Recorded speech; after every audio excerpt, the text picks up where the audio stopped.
En 1963, Stanley Milgram hizo un experimento sobre la obediencia. Un experimento que intentaba examinar hasta qué punto las personas están dispuestas a obedecer a las autoridades, aun cuando sus acciones pueden estar en contra de ellas mismas y causar daño a otros. Milgram exploró cómo las personas pueden ser llevadas a realizar actos inhumanos bajo la influencia de órdenes de figuras de autoridad. Al obedecer a la autoridad, la conciencia propia deja de funcionar, haciendo que la persona se muestre y se comporte cual marioneta o muñeco de trapo, acatando las órdenes de esa especie de dueño, independientemente de las consecuencias negativas que impliquen sus actos. Más recientemente, en el año 2009, El juego de la muerte es un documental franco-suizo que describe un experimento realizado en Francia en este año para estudiar la autoridad de la televisión y su influencia sobre la obediencia. El experimento es una nueva versión del experimento de Milgram, adaptado a las condiciones actuales.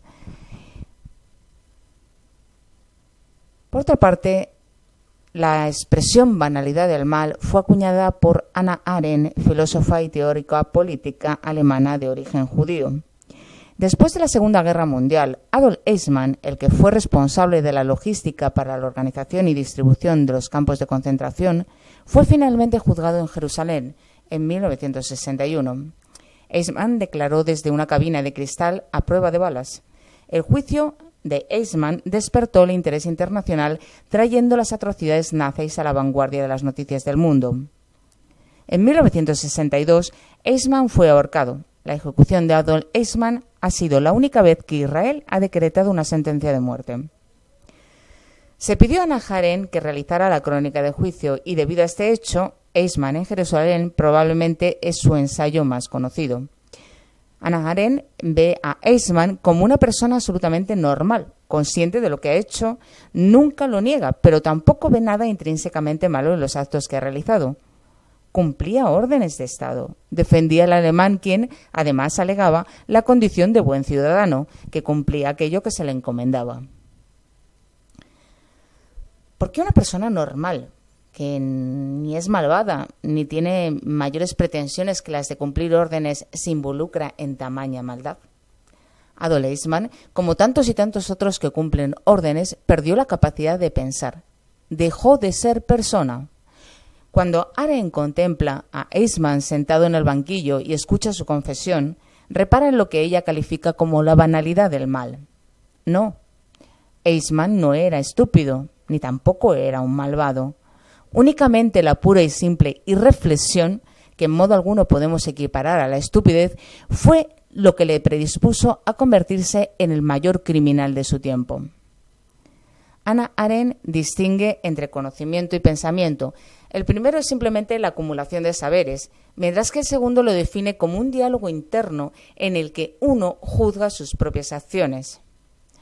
Eichmann carecía de pensamiento, o al menos no lo ejercitaba, mientras sujetaba el trabajo de miles de judíos para ser ejecutados. Esto lo situaba como un nuevo agente del mal, que contribuye, activa o pasivamente, al horror. Hannah Arendt distingue, dentro de la incapacidad de juicio, entre tres tipos de grupo. Los nihilistas, que tienen la creencia de que no hay valores absolutos. En su opuesto están los dogmáticos, que se aferran a una postura heredada. Y por último están los ciudadanos normales y corrientes, similar al hombre masa que estableció Ortega y Gasset, el grupo mayoritario que asume las costumbres de su sociedad como buenas de una manera crítica, sin pensar si son buenas o malas, desde su propia conciencia. Todos los grupos del pensamiento definido por Hannah Arendt, la alemana, defendió que el nazismo se alimentó y fue alentado por estos tres grupos, lo que permitía que el grueso del país pudiera realizar los horrores contra la humanidad. Aún así, Hannah Arendt explica que esta ausencia de diálogo interno no es un mal de por sí, y menos aún conlleva ningún acto a priori malo.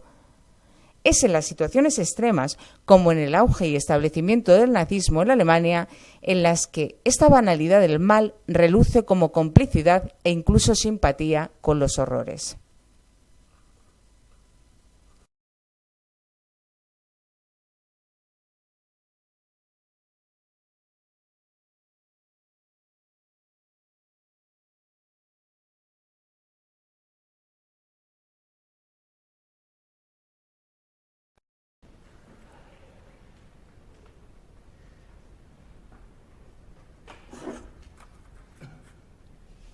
Cuando el New Yorker me encargó que cubriera la información del juicio a Adolf Eichmann, yo supuse que el tribunal tenía un solo objetivo: cumplir las exigencias de la justicia.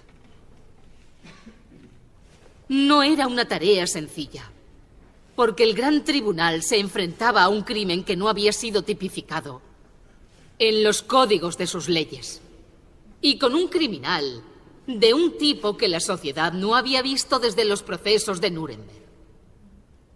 Aún así, el tribunal quiso definir a Eichmann como a una persona enjuiciada por sus actividades. No tenían la intención de juzgar el sistema, ni la historia, ni ningún ismo, ni siquiera el antisemitismo, tan solo a la persona. El problema vino cuando el nazi Adolf Eichmann rechazó insistentemente cualquier acusación que tuviera que ver con lo personal, como si no tuviera nada por lo que pudiera ser o castigado o perdonado. Él protestaba una y otra vez ante las acusaciones del fiscal, diciendo que él nunca había llegado a hacer nada por iniciativa propia, que jamás había tenido intenciones de ningún tipo, buenas o malas, que él solamente había cumplido órdenes. Este argumento, habitual de los nazis, demuestra claramente que el mal más grande del mundo puede ser cometido por cualquiera, y que para hacerlo no es necesario tener ningún motivo, o fuertes convicciones, o corazones crueles, o intenciones malévolas. Basta simplemente con negarse a ser persona. Y por eso a este fenómeno he querido llamarle la banalidad del mal. Señorita Arendt, está olvidando lo más importante de la polémica: que habrían muerto menos judíos si sus líderes no hubiesen cooperado con los nazis. Esta cuestión, que se llegó a plantear en el juicio, me obligó a concretar el papel de los líderes judíos que participaron directamente en las actividades de Eichmann. Usted culpa al pueblo judío de su propia exterminación. Yo nunca he echado la culpa al pueblo judío. Era imposible resistirse. Pero tal vez exista algo que esté entre la resistencia y la colaboración.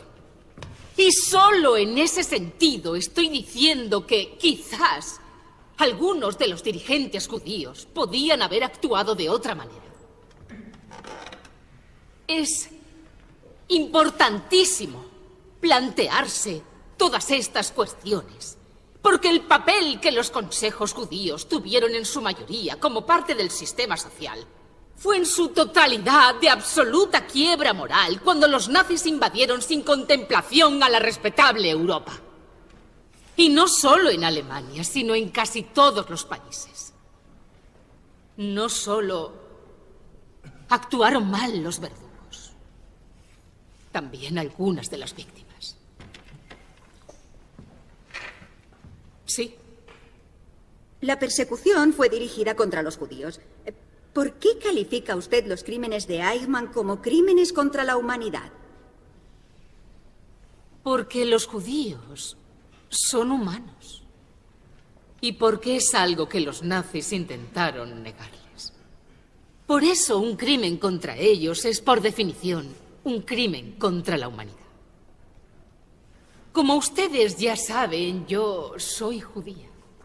Muchos me han atacado por odiar a los míos, o defender a los nazis, o simplemente despreciarles. Y ese no es ningún argumento. Asesinato moral es su nombre. Yo nunca he defendido a Eichmann. Tan solo he querido reconciliar la increíble mediocridad del hombre con las terribles consecuencias. Intentar comprender no significa perdonar. Así que toda mi responsabilidad es comprender, y será también la responsabilidad de cualquiera que desee escribir o estudiar sobre este u otro tema. Desde Sócrates y Platón, entendemos que el pensamiento es algo así como el diálogo silencioso que el alma tiene consigo misma. Al negarse a ser una persona, Eichmann pasó a ser su propia víctima, renunciando sin saberlo a una de sus grandes facultades, la capacidad de pensar. Y como consecuencia, cuando dejó de pensar, dejó de discernir. Fue la incapacidad de pensar la que hizo posible que muchos hombres, digamos normales y corrientes, cometiesen actos de barbarie a una escala enorme, actos que nunca antes se habían visto jamás. Es cierto, he tratado estos temas desde una perspectiva principalmente filosófica. La esencia del pensamiento al que me refiero, no es la del conocimiento, sino la que distingue entre el mal y el bien, entre lo bello y lo feo. Y lo que yo busco es que el pensar dé fuerza a las personas para que puedan evitar los desastres en aquellos momentos en los que todo parece perdido.